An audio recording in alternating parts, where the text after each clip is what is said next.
नमस्कार फ्रेंड्स, रोज वॉइस में आपका स्वागत है। आज का कहानी का शीर्षक है सपना पूरा करने का कला।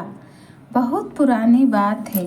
एक गंगा से नदी गुजरा करती थी, जिसके किनारे एक साधु बैठा रहता था और जोर जोर से चिल्लाता रहता था, जो चाहोगे वही पाओगे, जो चाहोगे वही पाओगे। साधु को गांव के सभी लोग पागल, कुछ लोग मूर्ख और न जाने क्या क्या समझते थे। साधु हमेशा यही चिल्लाता रहता था और भगवान की भक्ति करता रहता था।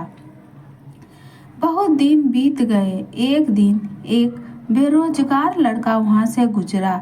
उसने साधु की यह बात सुनी और दौड़ा दौड़ा उसके पास पहुंच गया।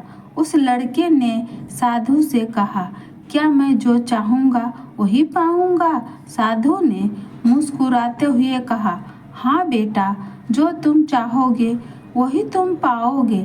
लड़के ने फिर एक बार कहा, क्या आप सच कह रहे हैं?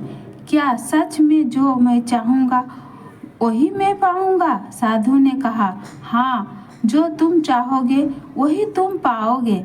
लड़के ने कहा, क्या मैं सोने चांदी का बहुत बड़ा व्यापारी बन जाऊंगा?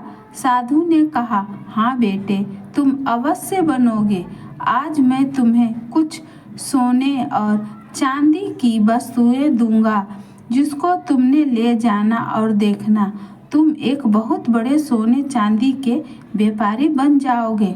लड़के ने अपनी दोनों आंखें बंद की और साधु की ओर हाथ बढ़ा दिए। साधु ने एक हाथ लड़के का पकड़ा और कहा, यह लो बेटा, यह सोना है, इसे समय कहते हैं। तुम कभी भी इसको हाथ से मत जाने देना। इसका एक एक पल अपने लक्ष्य प्राप्त करने के लिए उपयोग करना। तुम एक दिन जरूर बहुत बड़े व्यापारी बन जाओगे। साधु ने कहा और साधु ने लड़के के दूसरे हाथ को पकड़कर कहा, यह लो चांदी है, इसे धैर्य कहते हैं। अगर बहुत मेहनत और वक्त का सही उपयोग करके भी लक्ष्य प्राप्त न हो तो तब तक तुम धैर्य रखना और देखना तुम धैर्य में कितनी ताकत है। अगर तुम यह सोना चांदी हमेशा अपने पास रखोगे तो दुनिया की कोई ताकत तुम्हें बड़ा व्यापारी बनने से नहीं रोक पाएगी। उस लड़के ने साधु की बात को अपने मस्तिष्क में बहुत अच्छे से बैठा लिया और कभी भी अपने वक्त का न दुरुपयोग किया, न कभी उसको हाथ से जाने दिया। वह अपने लक्ष्य को पाने के लिए निरंतर ही प्रयास करता रहा और जब वह हार जाता तो वह धैर्य का सहारा लेता और फिर दोबारा कोशिश करता।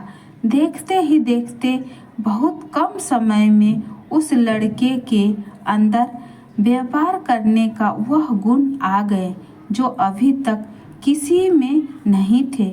उसने बहुत छोटे से काम से शुरुआत की और अपने व्यापार को बड़े स्तर पर ले गया। आज के समय में वह सबसे बड़ा व्यापारी जो उसने उस दिन साधु से मांगा था बन गया। उसने अपने लक्ष्य को प्राप्त करने के लिए अनेक संघर्ष किए, अनेक चीज़ें सीखी और न अपने समय का दुरुपयोग किया, न कभी अपना धैर्य खोया और उसने वही पाया जो वह चाहता था। समय और धैर्य वह ताकत है जिसका उपयोग करके हर व्यक्ति अपने मन मुताबिक लक्ष्य को प्राप्त कर सकता है। निरंतर आगे बढ़ते रहना और कभी अपने लक्ष्य से विमुख न होने से ही हमें लक्ष्य प्राप्त होता है। तो फ्रेंड्स, ऐसी कहानी सुनने के लिए इस चैनल से बने रहे। इस वीडियो को लाइक करें, शेयर करें। अगर आप इस चैनल पर नए हैं तो चैनल को सब्सक्राइब करें। फिर अगले वीडियो में हम मिलेंगे। तब तक के लिए नमस्कार फ्रेंड्स।